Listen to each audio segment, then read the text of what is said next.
Halo semuanya, kita bertemu lagi di video pembelajaran kimia. Kali ini kita masuk ke materi pelajaran yang baru mengenai stoikiometri asam dan basa.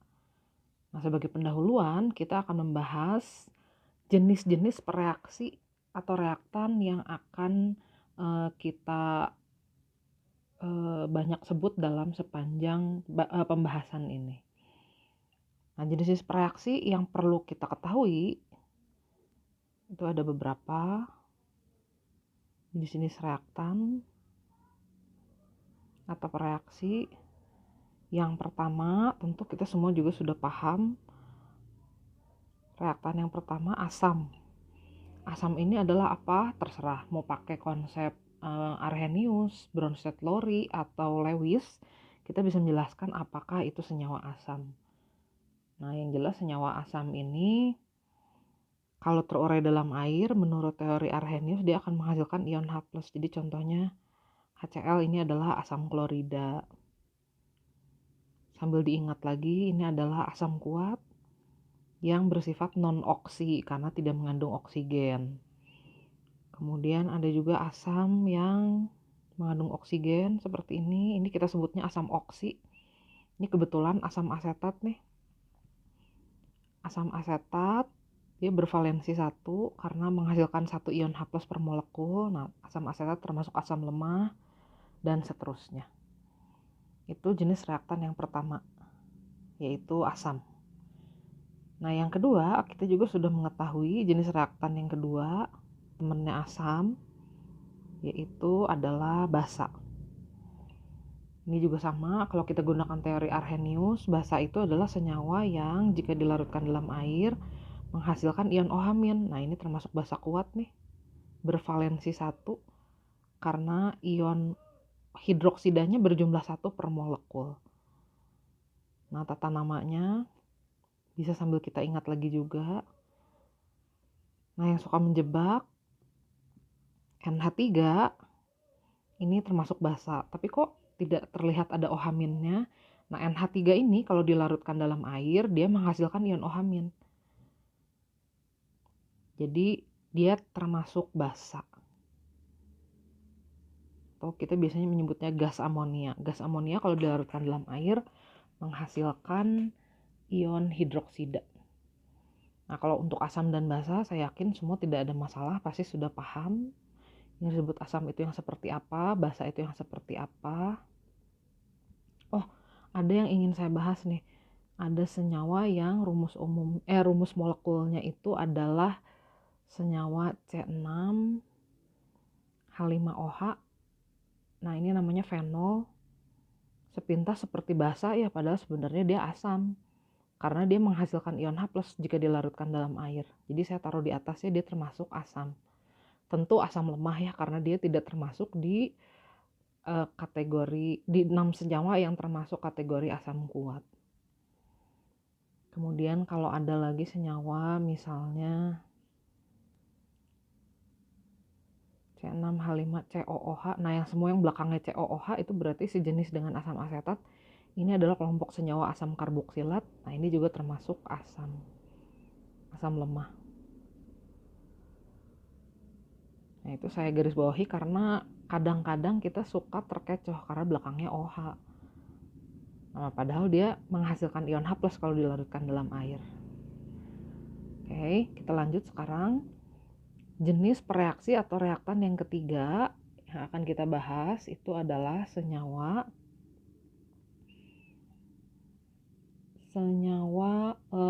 oksida. Jadi ada yang disebut oksida asam dan oksida basa. Saya bahas dulu yang pertama, oksida asam. Oksida asam ini disebut juga senyawa anhidrida asam. Maksudnya apa? An di sini artinya tidak, hidrida itu air. Jadi anhidrida asam adalah senyawa yang tidak mengandung air. Jadi senyawa yang sudah melepaskan molekul air atau tidak mengandung air lagi. Nah, kalau digambarkan atau kita ingin lihat bentuk anhidrida dari suatu asam, kita harus melepaskan 2 atom H dan 1 atom O dari asam tersebut. Nah, tentu ini hanya bisa didapati dari asam-asam oksi. Sebagai contoh, misalnya kita punya asam sulfit, misalnya asam sulfit itu H2SO3. Nah, kalau kita ingin menuliskan bentuk anhidridanya atau oksidanya, kita lepaskan saja 2 atom H dan 1 atom O atau air dari situ. Nah, setelah dikurangi 2H dan 1 O, sisanya tinggal 1 atom S dan 2 atom O. Nah, sulfur dioksida ini disebutnya oksida asam sulfit. Ini kita sebut oksida atau anhidrida asam sulfit. Saya beri contoh lagi. Misalnya kalau kita punya asam sulfat H2SO4. Bentuk hidridanya apa? Bentuk anhidridanya apa atau bentuk oksidanya apa? Kita lepaskan H2O dari situ. Setelah dikurangi 2 atom H dan 1 atom O, sisanya tinggal 1 atom S dan 3 atom O. Nah, jadi sulfur trioksida itu adalah oksida asam fosfat. Nah, ini adalah oksida asam sulfat. Saya beri contoh lagi. Misalnya kali ini asamnya yang jumlah H-nya 1, misalnya asam nitrat. Nah, gimana caranya kita melepaskan air? Di sini kan H-nya cuma 1 pada asamnya. Kita kalikan 2 dulu. Jadi per 2 molekul asam nitrat, kita lepaskan H2O-nya sampai sudah tidak ada hidrogen lagi pada senyawa itu. Sebenarnya ada tambahan itu ya keterangannya. Nah, di sini kita punya 2 atom H, 2 atom N, dan 6 atom O. Kalau kita kurangi 2 atom H dan 1 atom O, berarti yang tersisa adalah 2 atom N dan 5 atom O. Nah, jadi dinitrogen pentaoksida ini adalah oksida asam nitrat atau anhidrida asam nitrat. Sekarang bagaimana kalau jumlah atom H-nya yang bukan bilangan genap atau angkanya 3 seperti ini? Nah, sama juga kita harus melepaskan H2O terutama atom H sampai sudah tidak ada lagi dalam senyawa oksidanya. Jadi senyawa oksida itu biasanya hanya mengandung suatu unsur dan oksigen, tidak boleh ada hidrogen lagi di situ. Nah, jadi saya kalikan 3 dengan tujuan apa? Supaya seluruh atom H-nya terlepas. Jadi nanti kita masih punya sisa di sini P-nya 2. P-nya di sini kan 2. Nah, O-nya di sini tadinya 8, kemudian dikurangi 3. Nah, jadi difosfor pentaoksida ini adalah oksida asam fosfat. Masih banyak lagi, misalnya kalau kita punya HiO3, bentuk oksidanya apa? Nah, ini jumlah atom H-nya 1, jadi kita kalikan 2 dulu. Nah, kalau udah dilepaskan, nah molekul airnya sisanya ini tinggal I2O5 dan seterusnya begitu. Nah, cuman biasanya jarang sih, saya belum pernah dengar di contoh soal I2O5. Ya ini aja ya, dugaan kita aja. Kalau polanya seperti ini, maka akan berlaku seperti ini juga. Oke, itu adalah oksida asam. Nah, perlu diperhatikan seluruh senyawa oksida asam itu selalu terdiri dari suatu unsur non-logam dengan oksigen. Unsurnya sulfur non-logam, oksigennya juga non-logam. Kalau kita lihat yang ini N2O5 nitrogen non-logam, dia bersenyawa dengan oksigen. Kemudian kalau kita lihat juga fosfor non-logam, bersenyawa dengan oksigen. Jadi kesimpulannya, oksida yang bersifat asam itu terdiri dari unsur non-logam yang bersenyawa dengan oksigen.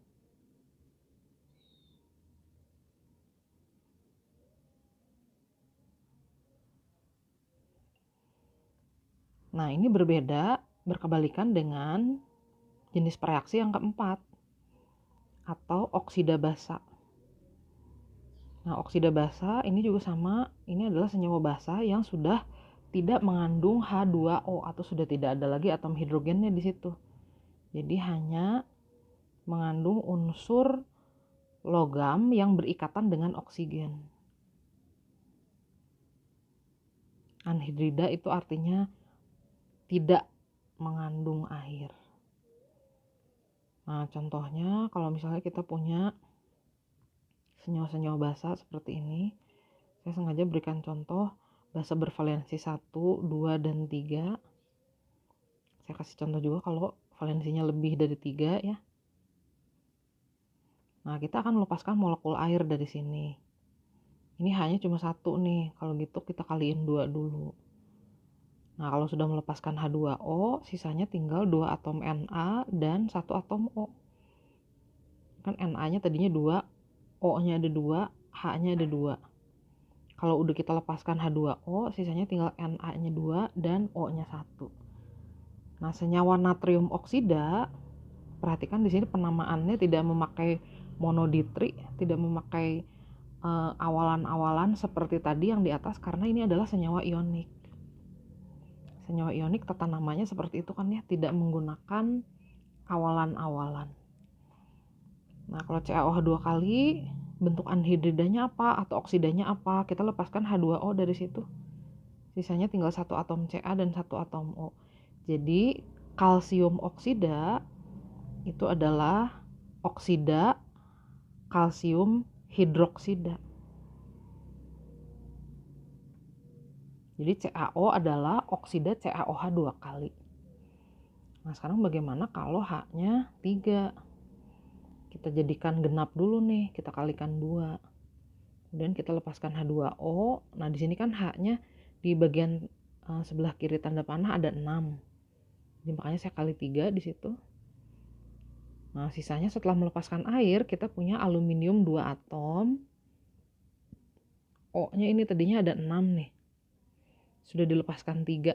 Jadi sisanya 3. Nah, jadi aluminium oksida adalah oksida aluminium hidroksida. Nah, sekarang bagaimana kalau SiOH 4 kali? Ya, kita lepaskan dulu juga air dari sini. Sisanya tinggal SiO2.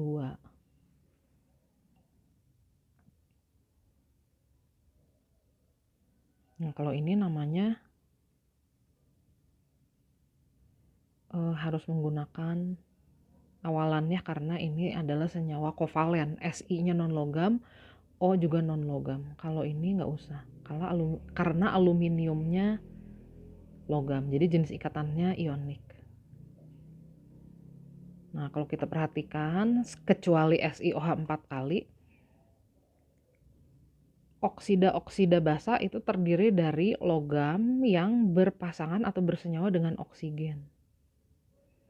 Nah, itu adalah cara paling mudah membedakan oksida asam atau oksida basa. Lihat saja dia logam dengan oksigen atau non-logam dengan oksigen. Nah, kenapa kalau SiOH 4 kali ini Si-nya non-logam?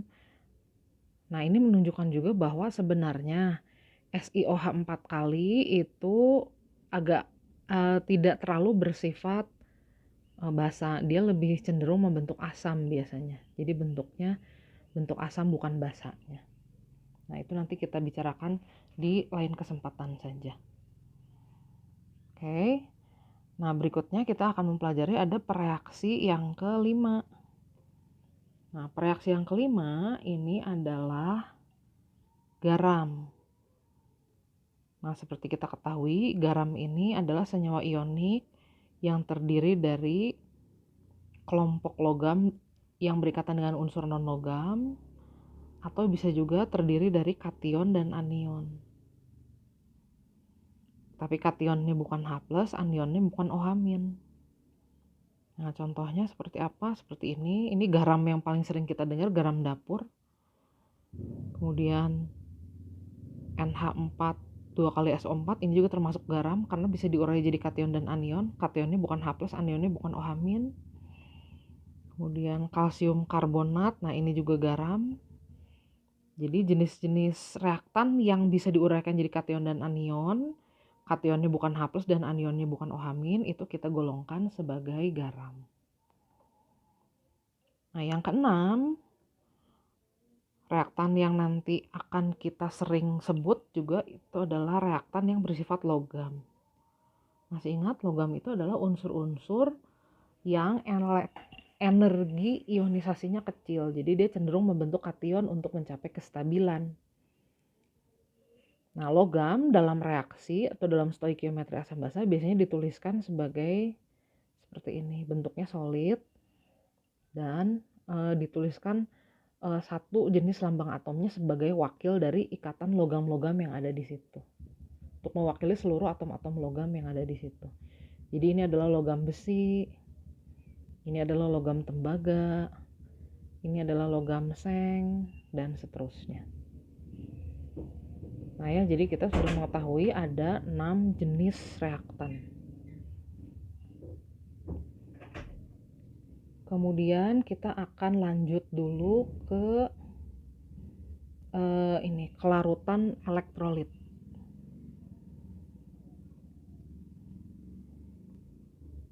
Karena nanti akan dituntut juga kita perlu tahu suatu elektrolit yang kita punya ini larut atau tidak. Nah, untuk mempermudah, saya akan bagi jadi bagian yang di sebelah kiri ini adalah bagian-bagian elektrolit yang mengandung ion-ion yang mudah larut. Yang di sebelah kanan yang sukar larut.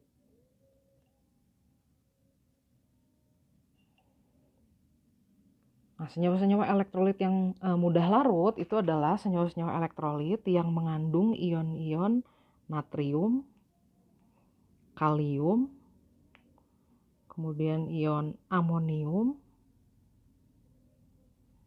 ion nitrat, ion asetat, dan ion klorat. Nah, semua senyawa yang mengandung ion-ion ini larut tanpa kecuali. Oke. Nah, kemudian senyawa-senyawa asam juga itu biasanya larut. Jadi senyawa yang mengandung ion H+ itu biasanya larut. Kalau basa itu cenderung sukar larut. Jadi, ini saya kurang geser ke bawah. Kalau asam kan semuanya larut, tidak ada pengecualian. Nah, kalau basa dia sukar larut, kecuali kita lihat ke sebelah sana, kecuali basa kuat. Basa kuat itu hampir seluruhnya larut.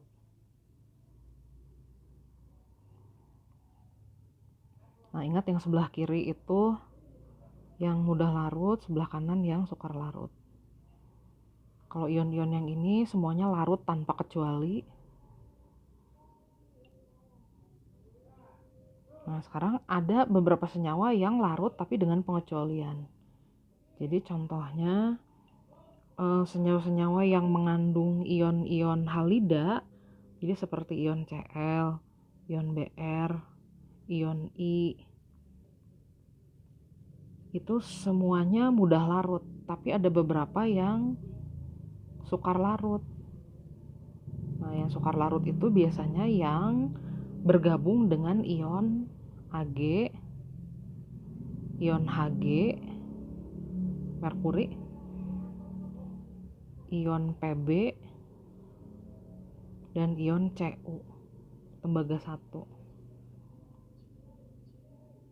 Nah, ion sulfat juga begitu. Ion sulfat itu biasanya larut dalam senyawanya, tapi kalau ion sulfatnya bergabung dengan ion-ion yang ada di sini, dia jadinya tidak larut. Jadi ada pengecualiannya juga. Ion sulfat larut kecuali kalau bergabung dengan ion barium, strontium, timbal 2, dan sebagian ada juga yang mengendap kalau bertemu atau bergabung dengan ion Ca2+. Nah, dari tadi kita udah bahas yang larut semua. Nah, bagaimana dengan sekarang ion-ion yang sukar larut? Nah, yang sukar larut itu adalah ion-ion yang mengandung adalah senyawa elektrolit yang mengandung ion fosfat, sulfida, sama karbonat. Nah, ini sukar larut, tapi ada beberapa yang larut. Yang seperti apa yang larut? Ya kalau dia mengandung ion-ion yang tadi mudah larut. Natrium, kalium, amonium. Ya, ini ion-ion yang mudah larut. Nah, secara gampangnya ini kita bagi dua aja elektrolit itu jadi yang larut, yang mudah larut sama yang sukar larut. Yang sukar larut itu artinya mengendap.